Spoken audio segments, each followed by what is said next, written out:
क्या कुंडलिनी योग डेंजरस है? क्या हमें कुंडलिनी योगा का प्रैक्टिस करना चाहिए?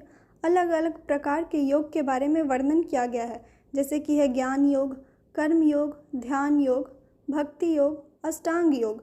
आप सभी ये सुने होंगे कि लोग कहते हैं कि कुंडलिनी योग खतरनाक है, हमें प्रैक्टिस नहीं करना चाहिए। कुछ हद तक ये बातें सही भी है और कुछ हद तक ये बातें गलत भी है, क्योंकि अगर आप सरवाइव कर रहे हैं तो आपकी कुंडलिनी थोड़ी न थोड़ी तो एक्टिव है। कुंडलिनी योग में हम कुंडलिनी योग को एक्टिवेट करने की बात नहीं करते, मेनली हम उसको बैलेंस करने की बात करते। हमारे अंदर जो भी हम एक्टिविटी कर रहे हैं, जो भी थोड़ा बहुत हम सर्वाइव कर पा रहे हैं, वो कुंडलिनी के कारण ही हम सर्वाइव कर पा रहे हैं। हमारी ऊर्जा जो है वो भी कुंडलिनी के कारण ही है। हमें बस कुंडलिनी योग में इस ऊर्जा को ऊपर उठाना होता है, शक्ति को शिव से मिलाना होता है। जो शक्ति मूलाधार चक्र में बंधन है, जो शक्ति मूलाधार चक्र में स्थित है, उसको आज्ञा चक्र में जो शिव है, शिव क्या है? ये हमारे कॉन्शसनेस है, ये हमारी चेतना है जो कि पूरी तरह से जागृत नहीं है। जब ये शक्ति शिव से मिल जाती है तो ये पूरी तरह से जागृत हो जाती है और उसे ही कुंडलिनी जागृत कहते हैं। लोग कहते हैं कि कुंडलिनी योगा का प्रैक्टिस करने से आप पागल हो जाते हैं, पर सच तो ये है कि आप जो भी इमोशन को फील कर पा रहे हैं वो उस कुंडलिनी की ऊर्जा के कारण ही कर पा रहे हैं। जैसे जैसे आप अलग अलग लेवल पर अलग अलग चक्र को बैलेंस करते जाते हैं, वैसे वैसे आपके कर्मा भी क्लीन होते हैं। और सबसे बड़ा सत्य यही है कि इस दुनिया में हर कुछ आप अपने कर्मों के अकॉर्डिंग ही फेस करते जा रहे हैं। इसीलिए जब आप कुंडलिनी योगा के प्रोसेस में जाते हैं तब आपके अलग अलग प्रकार के कर्मा जो कि अलग अलग चक्र में स्थित है वो धीरे धीरे क्लीन होने लगता है, जिससे जब आप शुरुआती में कुंडलिनी योगा का प्रैक्टिस करते तो थोड़ा बहुत आप बीमार होने लगते और आपको लगता कि कुंडलिनी योगा डेंजरस है।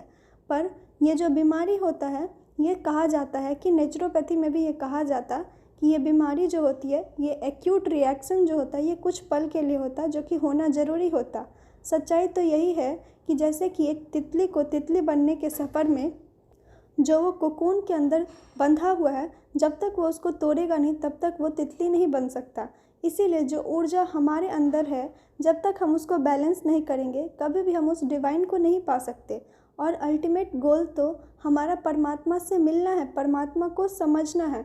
समझने का अर्थ यहाँ पर यह है कि हम परमात्मा से मिक्स नहीं होना है, क्योंकि आपको पता है कि सोल भी इटर्नल है और परमात्मा भी इटर्नल है। दोनों कोई शरबत नहीं है जिसको आप मिक्स कर दें। मिलने का अर्थ ये है कि आप ये अनुभव कर सकें कि जिस परमात्मा को आप बाहर ढूंढ रहे वो आपके भीतर ही है। इसीलिए लोग मनुष्य कहते हैं अहम ब्रह्म आस्मि, जिसमें आप ये समझ पाते हो। वैसे ही कुंडलिनी योग में धीरे धीरे आपकी जो चेतना है, जो कॉन्शसनेस है, वो एक्टिवेट होने लगती है और आपको समझ आता है। पर वो समझने के लिए बहुत ज़रूरी है कि जो भी आप कर्म किए हो उसको आप धीरे धीरे हील कर सको। आप कोई भी योगा का प्रैक्टिस करते हो, जब आप ज्ञान योगा प्रैक्टिस करते हो तो आप लॉजिकल होकर सोचते हो, अपने माइंड को सेटिस्फाई करते हो। जब आप कर्म योगा का प्रैक्टिस करते हो तो आप सोचते हो कि अच्छा कर्म करना है और उसकी फल की चिंता नहीं करना। पर आपको ये भी ध्यान रखना होगा कि जो पिछले जन्म में आप कर्म किए हो वो आज न कल तो आपको भोगना ही होगा। और ये कर्म को हील करने में हेल्प करता है कुंडलिनी योगा। भक्ति योगा, जो डिवोशन की आप बात कर रहे हो, वो भक्ति आपके अंदर तभी जागृत हो सकती है जब आपके शरीर में जो हार्ट चक्र है, जो अनहता चक्र है, वो एक्टिवेट हो सके, वो बैलेंस हो सके। तभी आप उस इमोशन को, उस परमात्मा के लिए जो प्रेम है, जो सबसे बड़ा सत्य है कि वो प्रेम, आप उसको अनुभव कर सकते हो। जब तक आपका अनहता चक्र एक्टिव नहीं होगा आप कैसे भक्ति योगा प्रैक्टिस कर सकते हो? इसीलिए हर एक योगा को समझने के लिए ही बहुत ज़रूरी है कि आपको कुंडलिनी योगा प्रैक्टिस करना होगा। और सबसे बड़ा बात यहाँ पर यह है कि कुंडलिनी शक्ति जो है, शक्ति मतलब कि माँ, देवी माँ है। आप जब भी कुंडलिनी योगा का प्रैक्टिस करो तो माँ जानती है कि हमारे उनके बच्चे का कितना शरीर किस तरह से कैपेबल है। इसीलिए आप उन पर सरेंडर होकर सिर्फ और सिर्फ कुंडलिनी योगा को बेसिक में प्रैक्टिस करें। आप जो भी योगा प्रैक्टिस कर रहे हो, ज्ञान योग हो, भक्ति योग हो, कर्म योग हो, ये आपका अपना अपना चॉइस है।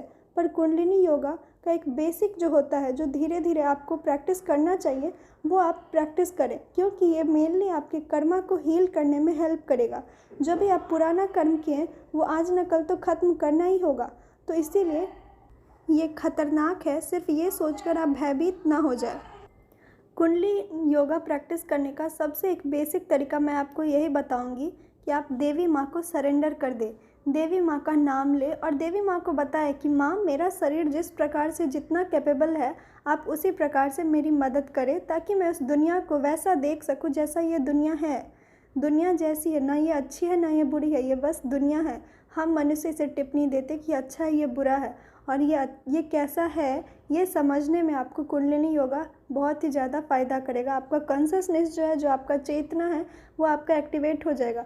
अल्टीमेटली आप योगा के कोई भी पोज करते हैं, उसका भी मेन गोल यही होता है कि वो कोई ना कोई चक्रा को बैलेंस कर रहा होता है। कुंडलिनी योगा में डेंजरस तब होता है जब ये अनबैलेंस्ड हो जाता है, जब ये ओवर एक्टिवेट हो जाता है। तो ओवर एक्टिवेट ना करने के लिए आप इसको तुरंत में ही इतना उतावला ना हो कि हम सब कुछ एक्टिवेट कर लेंगे और हम ही परमात्मा बन जाएंगे। हर एक चीज़ का एक प्रोसेस होता है, आप उस प्रोसेस से जाइए और देवी माँ पर सरेंडर होकर करिए।